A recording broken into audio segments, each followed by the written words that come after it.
ঝালদায় ইচা কেন্দুয়াটি ময়দানে বাঘমুন্ডি বিধানসভার তৃণমূল কংগ্রেস প্রার্থী সুশান্ত মাহাতোর সমর্থনে আয়োজিত জনসভায় দলকে আরও শক্তিশালী করল নতুন যোগদান। দলের সর্বভারতীয় সাধারণ সম্পাদক অভিষেক বন্দ্যোপাধ্যায়ের হাত ধরে ঝাড়খণ্ডের লোকতান্ত্রিক ক্রান্তিকারী মোর্চার পুরুলিয়া জেলার সভাপতি গোপাল মাহাতো এবং কর্মী সমাজের ঝালদা 1 নম্বর ব্লক সভাপতি ভদ্রদুলাল মাহাতো তৃণমূল কংগ্রেসে যোগ দেন। তাদের এই যোগদানকে কেন্দ্র করে কর্মী সমর্থকদের মধ্যে উৎসাহ লক্ষ্য করা যায়। আসন্ন নির্বাচনের আগে এই যোগদান তৃণমূলের সংগঠনকে আরো মজবুত করবে বলে মনে করছে দলীয় নেতৃত্ব। আজকে আমি তৃণমূল কংগ্রেসে যোগদান করেছি আমাদের দলের সর্বভারতীয় সাধারণ সম্পাদক অভিষেক ব্যানার্জির হাত ধরে।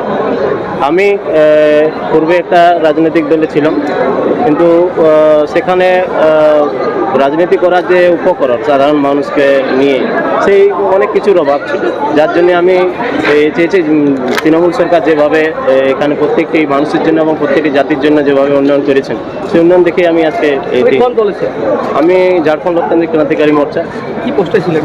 জেলা সভাপতি। আমি মূলত আদিবাসী কর্মী সমাজ থেকে যোগদান করেছি।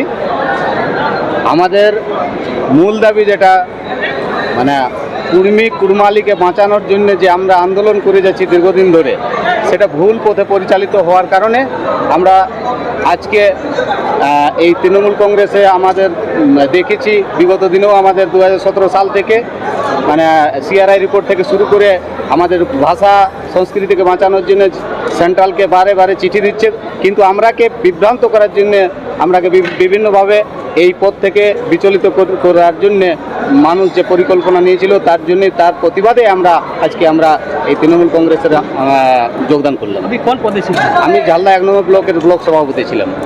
আজকে আমাদের নির্বাচনী জনসভা ছিল এবং যেভাবে তৃণমূল কংগ্রেস কর্মীরা বাঘমুন্ডি বিধানসভার ছুটে এসছেন জনসভায় বক্তব্য শোনার জন্য, এবং এই নির্বাচনী জনসভায় যেভাবে তৃণমূল কংগ্রেস কর্মীরা এসছেন, শুধু সাধারণ কর্মীরা নয়, তৃণমূল কংগ্রেসের সাধারণ মানুষও কিন্তু আজকের এই জনসভা শোনার জন্য এসছেন এবং আজকে আগামী দিনে বাঘমুন্ডি বিধানসভার উন্নয়নে শরিক হতে এবং আমাদের বাঘমুন্ডি বিধানসভায় আরও বেশি করে মানুষের সেবা করতে আজকে 2 জন সমাজসেবক যোগদান করেছেন এবং তাতে আমরা অবশ্যই আনন্দিত।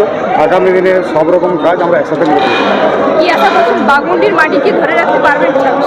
দেখুন, মানুষের উচ্ছ্বাস দেখে বোঝা যায় আমরা আগামী দিনে এই বাঘমুন্ডি বিধানসভা পুনরায় দিদিকে উপহার দিতে চলেছি।